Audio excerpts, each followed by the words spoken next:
అలాగే చాలాసార్లు సినిమా టికెట్ల కోసం హీరోలకి పనేంటి, హీరోలు ఎందుకు రావాలి, అది మాకు ఇష్టం లేదు. మహా అయితే నిర్మాతలు రండి, ఒక ట్రేడ్ బాడీ రండి, మీ యూనియన్ రండి, మేము అది ఇచ్చేస్తాం. అంతేగాని హీరోలు వచ్చి మాకు నమస్కారాలు పెట్టాలి,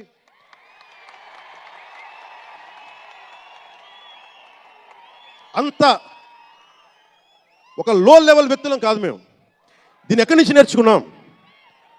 స్వర్గీయ నటరత్న ఎన్టీ రామారావు గారి దగ్గర నుంచి నేర్చుకున్నాం.